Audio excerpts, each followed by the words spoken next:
Hello. The comfort zone is the great enemy of courage and confidence, said Brian Tracy. And another quote that I would like to share with you is by Andy Stanley. Giving up something now for something better later is not a sacrifice, it's an investment. Tonight on Irresistible You, Ignite Your Passion and Purpose, we are going to talk about something's got to give, meaning what are you willing to give up? What do you have now that is not serving you? What are you doing now that's not serving you? And what are you willing to give up to become who you've always wanted to be? I'm your host, Karen Seltz. I'm delighted that you are here with me. And I am really excited about this topic because I am a big student of, well, I'm not that big, but I'm a student of Dr. Joe Dispenza. And he has a book called Breaking the Habit of Being Yourself. And when I first heard that title, I'm like, but wait, I thought we were trying to be ourselves. Everyone says, be yourself, you can't fail. And he's saying, don't be yourself. I'm like, what does that mean? So I'm like, I was so curious. I'm like, what the heck is that? What is he talking about? But what he's saying is every state that we, like emotional state that we engage in, any emotions that we feel become addictive. Those emotions are chemicals in our body. And we get addicted to all of them, even the ones we don't want. So when it's so hard to break a pattern or a habit, we get to look at that, like, what's the payoff? And it's usually some kind of chemical, like we're like drug addicts for these chemicals. It sounds ridiculous, but think about it.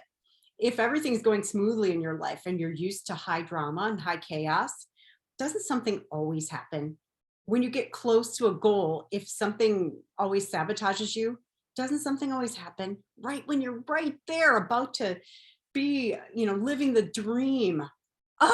I'm so close, I'm so close. And you're waiting for the other shoe to drop, and it always does.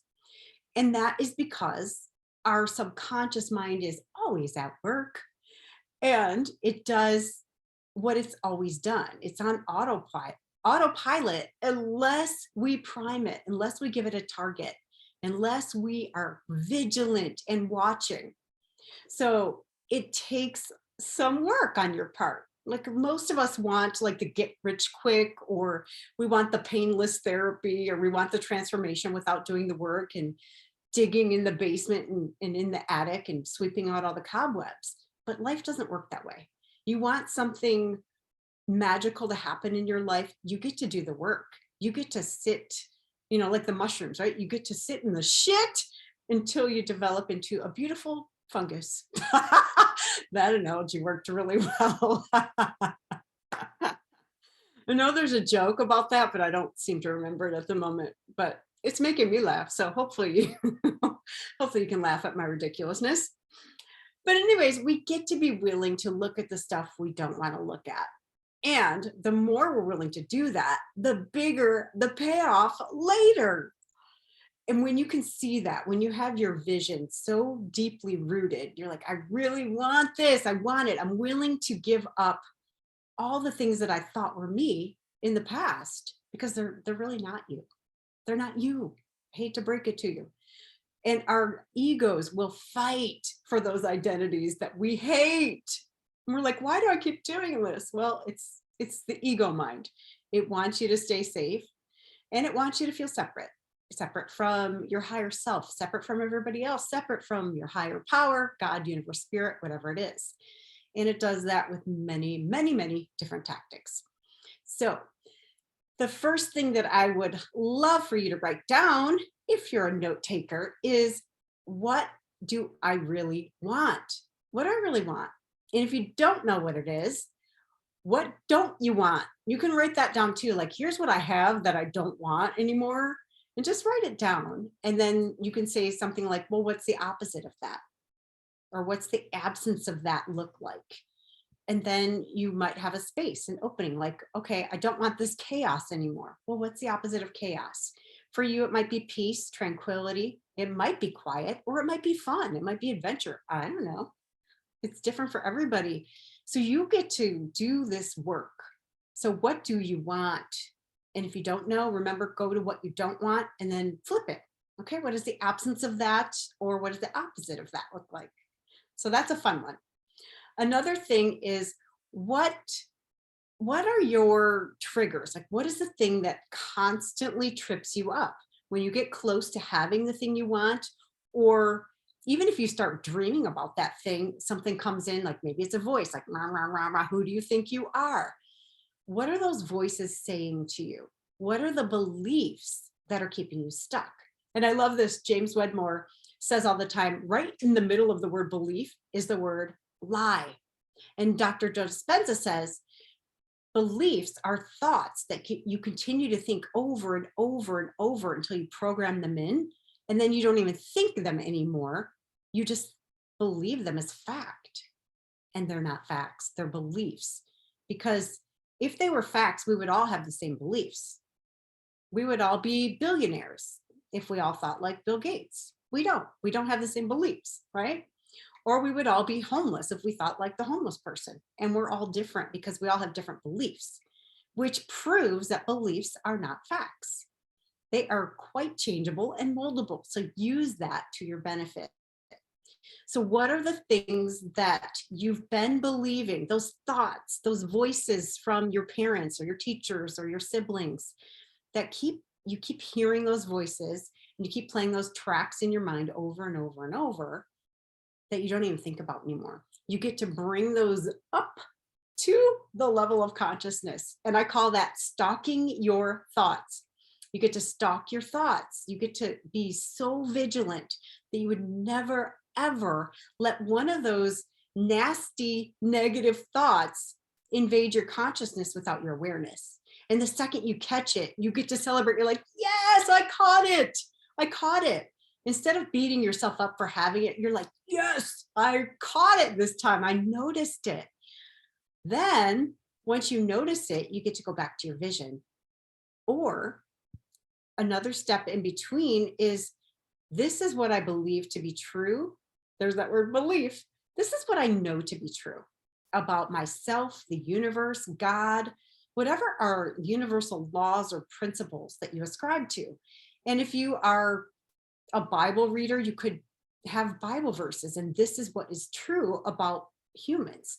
If you are in any other spiritual tradition, like I am, you could have fundamental truths. Like for me, I believe there is no sin. The only sin is thinking I'm separate from God. So when I remember that, I'm like, oh, I'm not separate from God. It's impossible. It is impossible for me to be separate from God. And I love the analogy of me being like a foam, a little drop of foam on the edge of a wave. So the wave comes out and there's the foam, and then it goes back into the ocean, which is God, universe, source.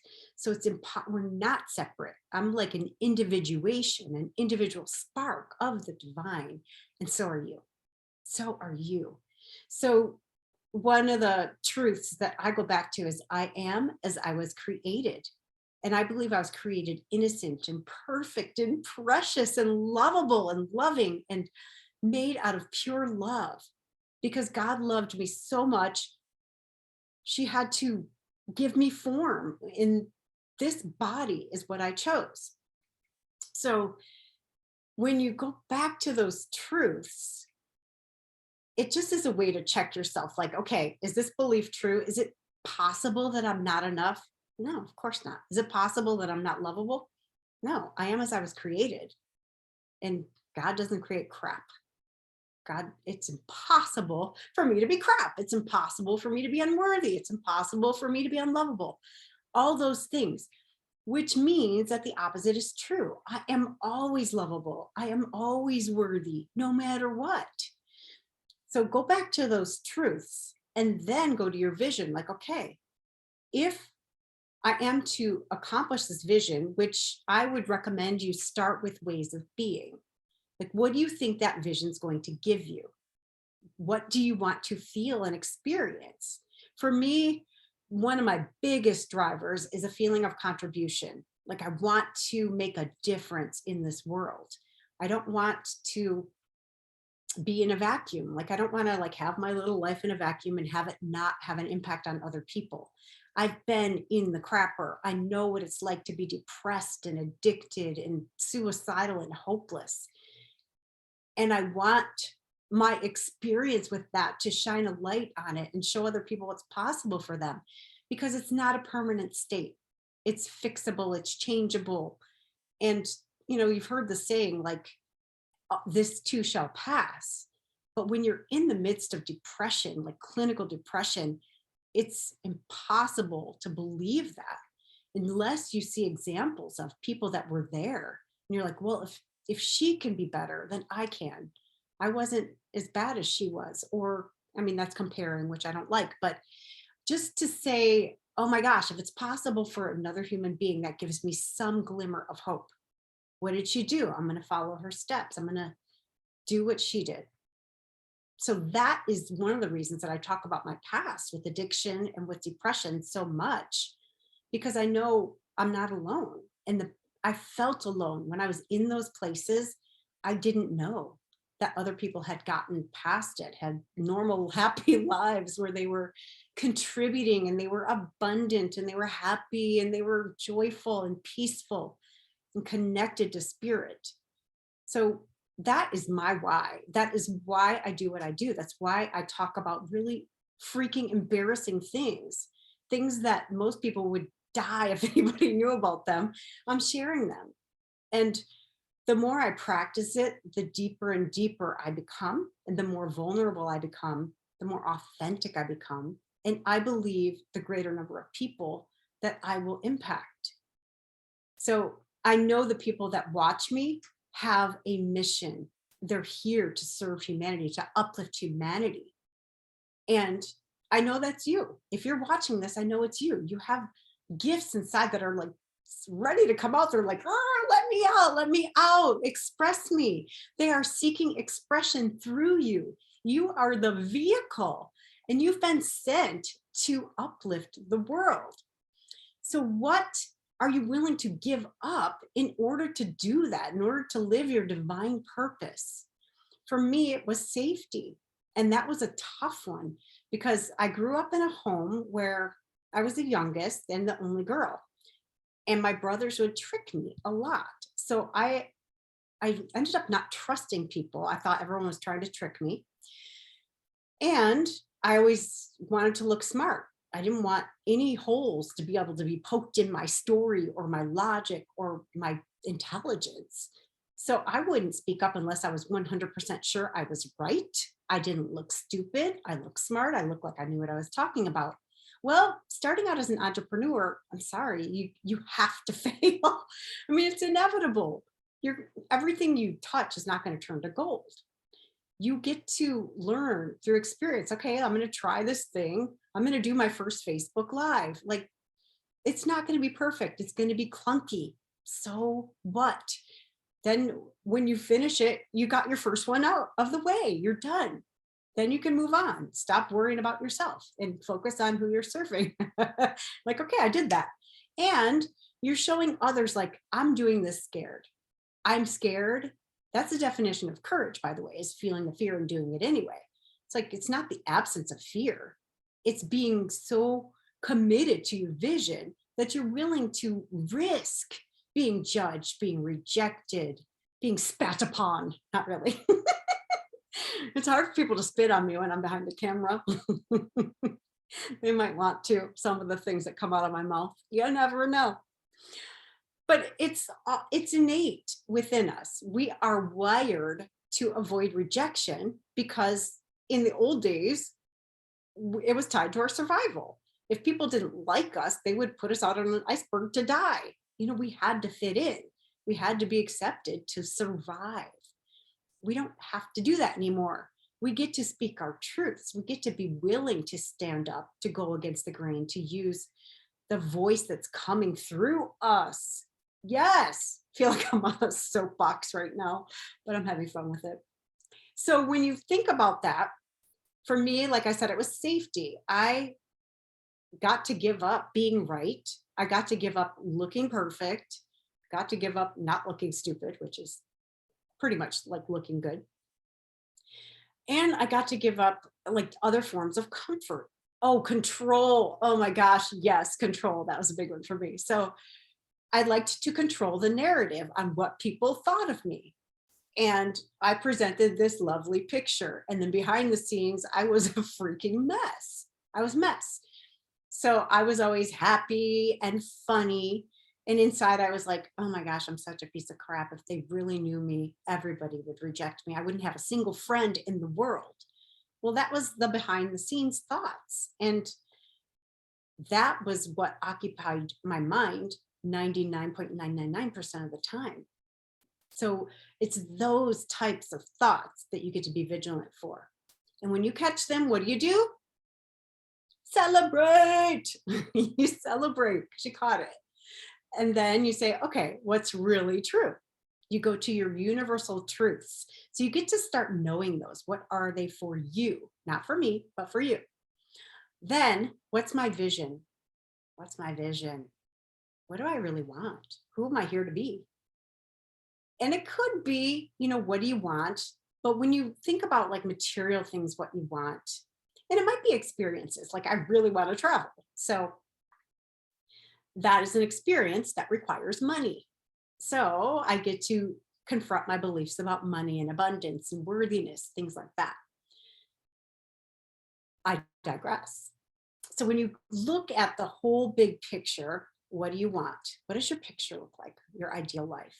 Now, your subconscious mind is in the habit of thinking certain thoughts, which produce certain emotions, that produce certain chemicals that go through your body instantly.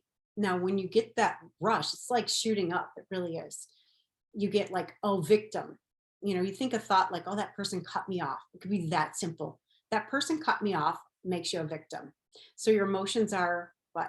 Anger, I don't know, rage, frustration, feeling sorry for yourself, feeling not good enough. It could be anything, but your body, your brain produces corresponding chemicals. And when you get those chemicals in your system, they will induce thoughts that are equal to that. You get to learn to stop that process because before you know it, I mean, it's instant. You're in this loop that keeps going because it's like thoughts produce emotions, produce chemicals that produce corresponding thoughts, emotions. So you get the picture. So the moment you catch that thought, you're like, oh, interesting. And you interrupt it. And you can have an interrupting word. You can say, cancel, cancel. Or you could just say, ha, nice try. Nice try. I see you. That's one of my favorites. Like, I see you. Nice try.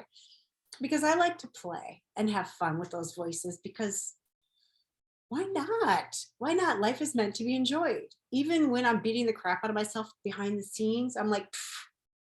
And when you laugh at something, it takes the power away because it's really laughable. Once you get used to this, you're going to see how laughable those voices are. Even if you were to write them down, you'd be like, oh my gosh, these are so ridiculous. These are so ridiculous. I would never let anyone speak to me that way, but I'm doing it to myself. So I'm not going to tell you to stop it because it's below your level of consciousness right now. If you choose to stop it, it's going to take some work. It's not going to be easy. Let me say that again. It's going to take some work. And you've heard any habit you would like to change, it takes a full 21 to 28 days of consistently not doing it, interrupting it, and replacing it with something else. So figure out what you're replacing it with. So instead of I am not enough, what could you say to yourself? I'm right sized. I don't know. You can say whatever you want. I am enough. I am enough. I am pure love. I am pure light. I am pure consciousness. I am God in the flesh. I mean, you can go on and on. You could say whatever resonates for you as truth. So find those things that are truth. And then who do you want to become? So for me, when I was first starting out as an entrepreneur, I wanted to be courageous. For me, that was more important than confidence because confidence for me is situational. Confidence to me means I've done this before. I know exactly what to do. I got this, which is great for certain situations. But what about new ones? We never know what's going to happen. What if we're doing an interview and someone asks us a question and we're like, oh shit, I don't know the answer to that.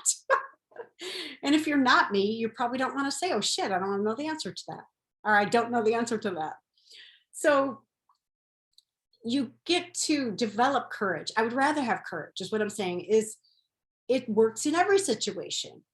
So when I hear a question that I don't know the answer to, my initial reaction is going to be fear. It's a physiological response that my body has. I'm like, woo. But I'm like, oh, I've been here before. I've faced a zillion situations where I've been afraid. I didn't know what to do. And now I do. So I take a breath. And for me, I'm like, I would repeat the question to buy myself some time, to buy myself some time. So I'm like, oh, so you're asking me what was my most traumatic memory of my life? Like, I don't know, could be anything. And I'm like, yeah, thanks for asking that. That's a really hard question to answer because I had so many. No, I wouldn't say that. But you can just say something general and then go deeper. For me, I take a breath. It's okay to pause in any situation. Please pause. Pause. Take a breath. Connect. Ask your higher power, like, what wants to be expressed through me? What would you like to express through me? And one of my things that I say often is get me out of the way and speak through me. Use me as your channel. Use me. I'm here. I am an open, empty vessel.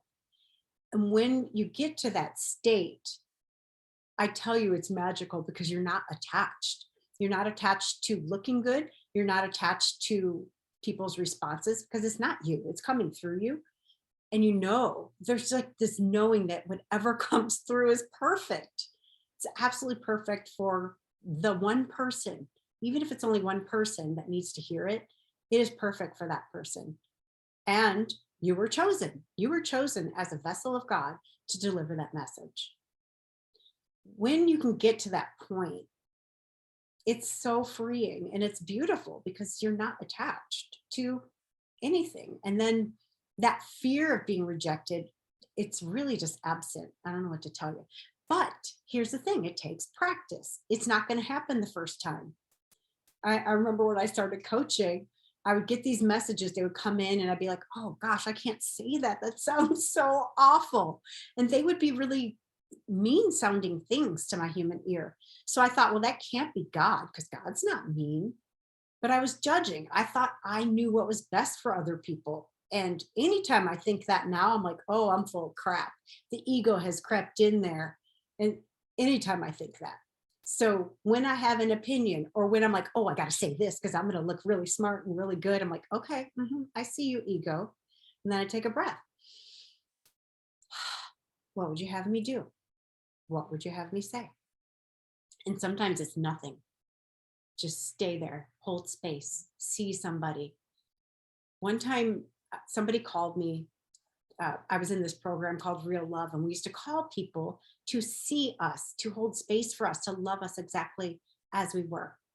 And I was in the habit of saying things back to people, and the phone disconnected. My phone, it was a long time ago, my phone overheated and disconnected. And this guy blogged about it. So he kept talking. He didn't know I was gone. And he said, I've never felt so seen and loved in my whole life, but I wasn't there. It's because I wasn't saying anything that he felt like he had the space to really express himself. So I learned a big lesson that day. I don't need to say something to be of value. I can hold space. That's a bigger value to people. So what are you willing to give up? What are the prices you are willing to pay? So you might get to pay the price of being rejected by people. You might have friends and family say to you, who the hell do you think you are? Or you might feel exposed. You might have a vulnerability hangover. You could have any number of prices. What are they? What are you willing to pay to get what you want? Are you willing to be uncomfortable every time you catch yourself with these beliefs and thoughts? Because it's really uncomfortable. The longer you go along and you keep doing it and you're like, shoot, I should be further along than this. I mean, there's this battle that goes on when you become conscious of what's really going on in there. You're like, oh my gosh, it's a ridiculous circus in there. And remember, whenever you notice it, What do? You celebrate. You're like, yes, because it's been going on for however many years you've been alive. That battle's been going on. You are now becoming aware of it. You're becoming conscious so that you have some room to change it. Because until you're conscious of it, it's just going to keep going on right below the surface. And you're going to keep creating the same old thing that you have now. So if you like what you have now, then you don't need to do this. But if you don't, if there's any room for improvement, try it, play along. You're going to like it eventually. So it's like giving up something now.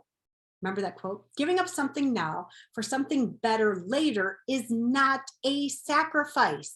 It is an investment. So remember that. Love yourself enough to invest in yourself, invest in your future, invest in the people that you are called to serve and to uplift. Ah, I love it. And I have one more quote for you that I want to end on. It's by Neil Donald Walsh. Life begins at the end of your comfort zone. Life begins at the end of your comfort zone. What does that mean? In our comfort zone, we're not living. We're not. We're just existing. That is not living. Thank you so much for watching Irresistible You. Ignite your passion and purpose. Let me know what you thought of this episode. Leave some comments and likes. Also, if you want my free guide, which is super cool, it's 20 ways spiritual seekers stop seeking and start recognizing their own divinity so they can live their purpose now. Just go to my website, Karen Seltz, my name, .com, and you'll see free guide. Just click on it and you can download it right away and start doing the things so you can live your purpose and serve the world the way you're meant to serve them. Thank you. I will see you right here next week where I have a special guest. We're going to be talking about sex. Let's talk about sex, baby. Bye.